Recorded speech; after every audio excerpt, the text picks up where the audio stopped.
ശ്രീമദ് ഭഗവത്ഗീത ധ്യാനം. നാരായണം നമസ്കൃത്യ നരം ചൈവ നരോത്തമം ദേവീം സരസ്വതീം വ്യാസം തതോ ജയമുദീരയേത്. നഷ്ടപ്രായേഷു ഭദ്രേഷു നിത്യം ഭാഗവത സേവയാ ഭഗവതേ ഉത്തമശ്ലോകേ ഭക്തിർഭവതി നൈഷ്ടകീ. മൂകം കരോതി വാചാലം പങ്കും ലംഘയതേ ഗിരിം യത്കൃപാതമഹം വന്ദേ പരമാനന്ദമാധവം. ശ്രീഗുരും ദീനതാരിണം ശ്രീചൈതന്യമീശ്വരം. ഓം അജ്ഞാനതിമിരാന്ധസ്യ ജ്ഞാനാഞ്ജനശലാകയാ ചക്ഷുരുന്മീലിതം യേന തസ്മൈ ശ്രീഗുരവേ നമഃ. നമഃ ഓം വിഷ്ണുപാദായ കൃഷ്ണപ്രേഷ്ഠായ ഭൂതലേ ശ്രീമദേ ഭക്തിവേദാന്ത സ്വാമിന്നിധി നാമിനേ. നമസ്തേ സാരസ്വതേ ദേവേ ഗൗരവാണി പ്രചാരിണേ നിർവിശേഷ ശൂന്യവാദി പാശ്ചാത്യദേശതാരിണേ. ജയ ശ്രീകൃഷ്ണ ചൈതന്യ പ്രഭു നിത്യാനന്ദ ശ്രീ അദ്വൈത ഗദാധര ശ്രീവാസാദി ഗൗരഭക്തവൃന്ദ. ഹരേ കൃഷ്ണ കൃഷ്ണ കൃഷ്ണ ഹരേ ഹരേ, ഹരേ രാമ രാമ രാമ ഹരേ ഹരേ. ഹരേ കൃഷ്ണ കൃഷ്ണ കൃഷ്ണ ഹരേ ഹരേ, ഹരേ രാമ രാമ രാമ ഹരേ ഹരേ. ഹരേ കൃഷ്ണ കൃഷ്ണ ഹരേ ഹരേ, ഹരേ രാമ രാമ ഹരേ ഹരേ. ഭഗവത്ഗീത യഥാരൂപം. അധ്യായം 11. വിശ്വരൂപം. ശ്ലോകം 54, പേജ് നമ്പർ 620. ഭക്ത്യാ ത്വനന്യയാ ശക്യാ അഹമേവം വിധോർജുന ജ്ഞാതും ദ്രഷ്ടും ച തത്വേന പ്രവേഷ്ടും ച പരം തപ. പദാനുപദം. കിം തു എന്നാൽ, അനന്യയാ കാമ്യകർമ്മങ്ങളോ ജ്ഞാനമോ കലരാത്ത, ഭക്ത്യാ ഭക്തി കൊണ്ട്, പരം തപ മഹാബാഹു, അർജുന ഹേ അർജുന, ഏവം വിധം ഇതുപോലുള്ള, അഹം ഞാൻ, തത്വേന താത്വികമായി, ജ്ഞാതും അറിയപ്പെടാനും, ദ്രഷ്ടും ച ദർശിക്കപ്പെടാനും, പ്രവേഷ്ടും ച പ്രവേശിക്കപ്പെടാനും, ശക്യ സാധ്യനാണ്. വിവർത്തനം. പ്രിയപ്പെട്ട അർജുന, എന്നിൽ ഏകാഗ്രമായ ഭക്തി കൊണ്ട് മാത്രമേ എന്നെ ഇപ്പോൾ കാണുന്ന മട്ടിൽ നേരിട്ട് കാണാനും അറിയാനും സാധിക്കുകയുള്ളൂ. ഈ മാർഗത്തിൽ കൂടി മാത്രമേ എൻ്റെ നിഗൂഢതയിലേക്ക് പ്രവേശിക്കാൻ കഴിയൂ. ഭാവാർത്ഥം. ഏകാഗ്രമായ ഭക്തിസാധന കൊണ്ടേ കൃഷ്ണനെ അറിയാൻ കഴിയൂ. ഊഹാപോഹ പ്രക്രിയ കൊണ്ട് ഭഗവത്ഗീത മനസ്സിലാക്കാൻ ശ്രമിക്കുന്ന ആധികാരികത്വമില്ലാത്ത വ്യാഖ്യാതാക്കൾ വൃഥാ സമയം പാഴാക്കുകയാണെന്ന് അവരെ അറിയിക്കുകയത്രേ ഈ ശ്ലോകത്തിലൂടെ ഭഗവാൻ ചെയ്യുന്നത്.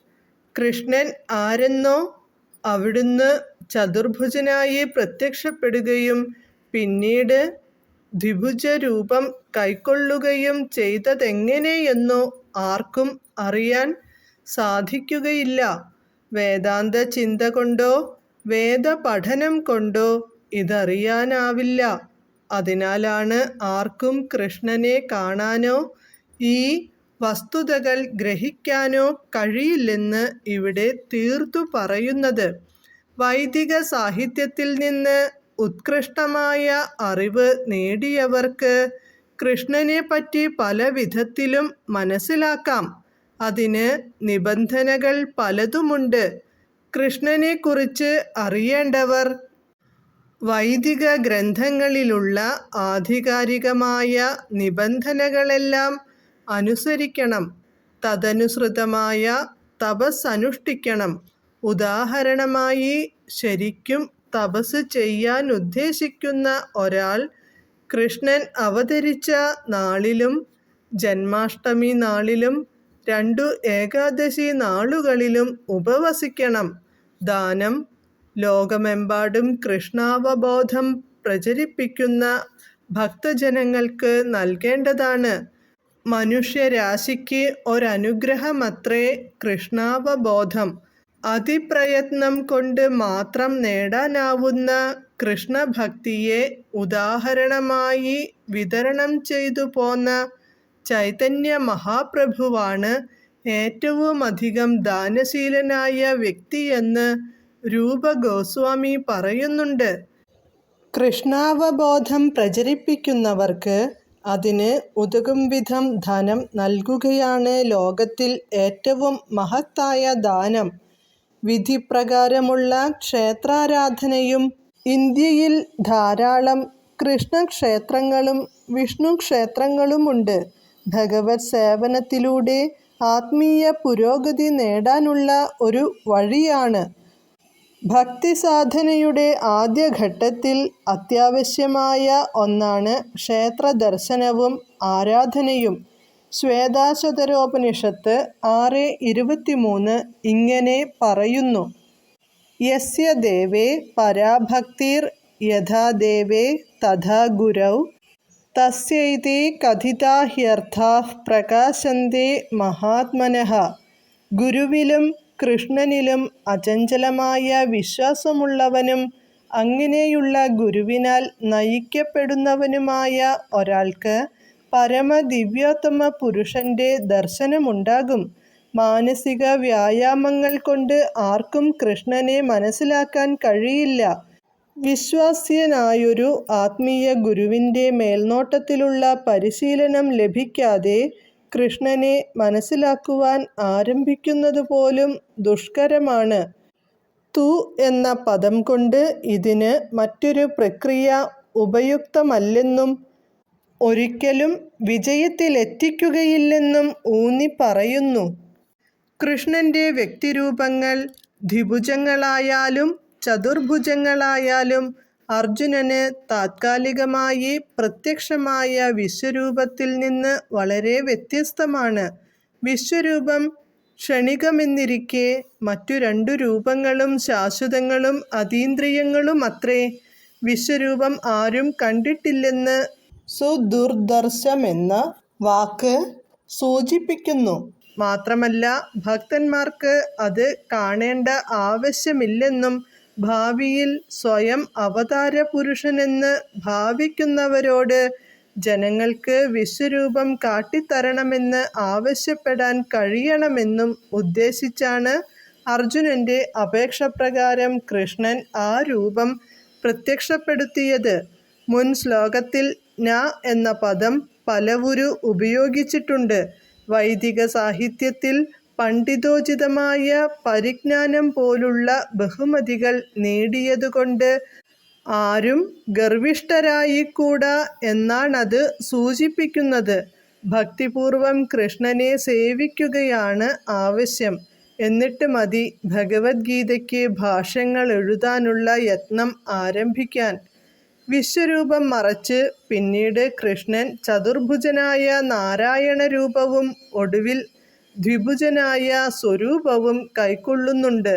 വൈദിക സാഹിത്യത്തിൽ പറയപ്പെടുന്ന ചതുർഭുജ രൂപങ്ങളും മറ്റും ആദിമമായ ദ്വിഭുജ കൃഷ്ണ രൂപത്തിൽ നിന്ന് ഉദ്ഭവിച്ചവയാണെന്ന് ഇതിൽ നിന്ന് മനസ്സിലാക്കാം. എല്ലാ ആവിർഭാവങ്ങളുടെയും ഉറവിടമാണ് കൃഷ്ണൻ. ഈ രൂപങ്ങളിൽ നിന്നുപോലും വ്യത്യസ്തനത്രേ കൃഷ്ണൻ. നിർഗുണാകാരത്തെക്കുറിച്ച് പറയേണ്ടതുമില്ല. ചതുർഭുജ കൃഷ്ണ രൂപങ്ങളെ സംബന്ധിച്ചിടത്തോളം കൃഷ്ണന്റെ സമാന ചതുർഭുജ രൂപം അസംഖ്യം പ്രപഞ്ചങ്ങൾ ശ്വാസോച്ഛ്വാസത്തിലൂടെ ഉൾവലിച്ചും വെളിയിൽ വരുത്തിയും കൊണ്ട് മഹാവിഷ്ണു എന്നറിയപ്പെടുന്ന ഗർഭോദകശായി പോലും പരമപുരുഷന്റെ രൂപവിസ്തരണമാണ് എന്ന് വ്യക്തമാക്കിയിട്ടുണ്ട്. ബ്രഹ്മസംഹിത 5:48 പറയുന്നു: യസ്യൈക നിശ്വസിത കാലമഥാവലംബ്യ ജീവന്തി ലോമവിലജ ജഗദണ്ഡനാഥ. വിഷ്ണുർമഹാൻ സ ഇഹ യസ്യ കലാവിശേഷോ ഗോവിന്ദമാദിപുരുഷം തമഹം ഭജാമി. ആര് ശ്വാസോച്ഛ്വാസങ്ങളാൽ അസംഖ്യം പ്രപഞ്ചങ്ങളെ ഉൾക്കൊള്ളുകയും വെളിപ്പെടുത്തുകയും ചെയ്യുന്നുവോ, അങ്ങനെയുള്ള മഹാവിഷ്ണു ആരുടെ സമഗ്ര വിസ്തരണമാണോ, ആദിപുരുഷനായ ആ ഗോവിന്ദനെ, കൃഷ്ണനെ ഞാൻ ഭജിക്കുന്നു. അതുകൊണ്ട് കൃഷ്ണന്റെ വ്യക്തിരൂപത്തെ സച്ചിദാനന്ദമൂർത്തിയായ ഭഗവാൻ എന്ന നിലയിൽ ആരാധിക്കുകയാണ് വേണ്ടതെന്ന് വ്യക്തം. അദ്ദേഹമാണ് വിഷ്ണുമൂർത്തി ഭേദങ്ങളുടെയും എല്ലാ അവതാരങ്ങളുടെയും ഉറവിടവും ആദിപുരുഷനുമെന്ന് ഭഗവദ്ഗീത സ്ഥിരീകരിക്കുന്നു.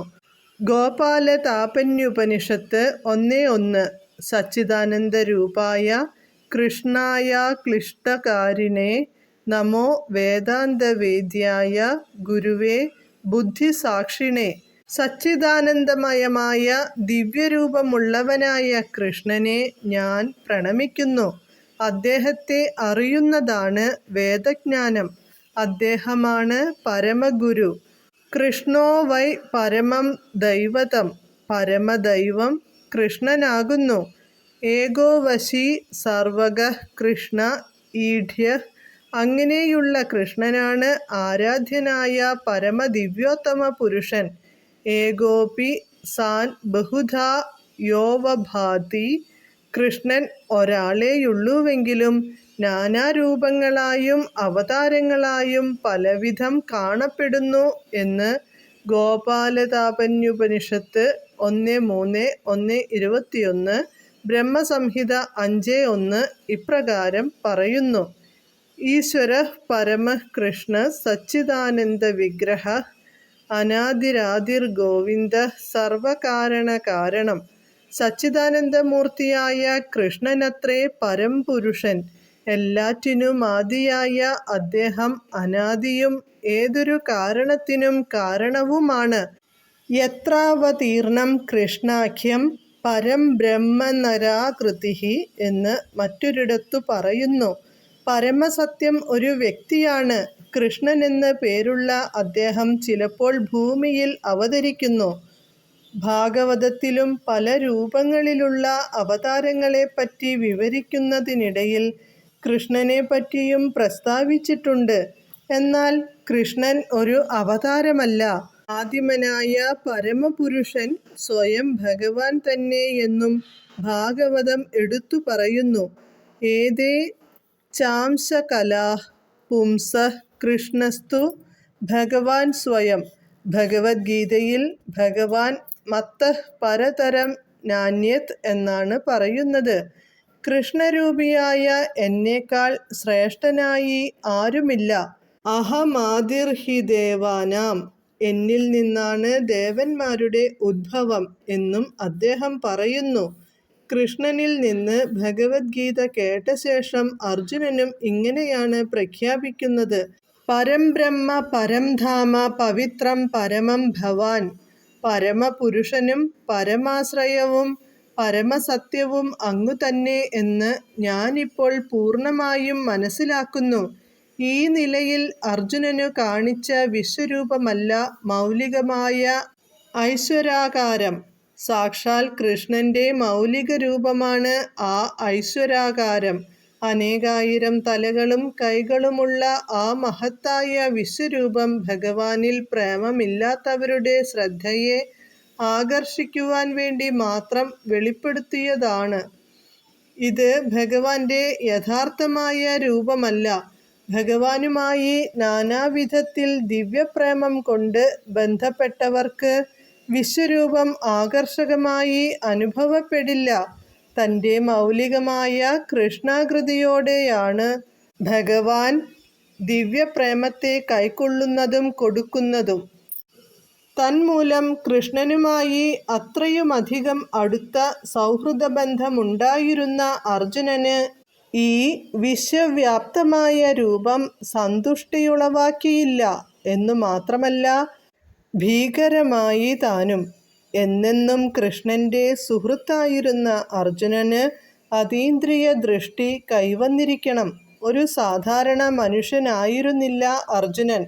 അതുകൊണ്ട് അദ്ദേഹം വിശ്വരൂപത്താൽ ആകർഷിതനുമായില്ല. ഫലോദിഷ്ട കർമ്മങ്ങളാൽ സ്വയം ഉന്നതി നേടുന്നതിൽ താത്പര്യമുള്ളവർക്ക് ആശ്ചര്യകരമാവാം വിശ്വരൂപം. ഭക്തിപരമായ ഭഗവത് സേവനത്തിൽ ഏർപ്പെട്ടവർക്കാകട്ടെ ദ്വിഭുജമായ കൃഷ്ണന്റെ രൂപം തന്നെയാണ് ഏറ്റവും പ്രിയപ്പെട്ടത്. ഹരേ കൃഷ്ണ.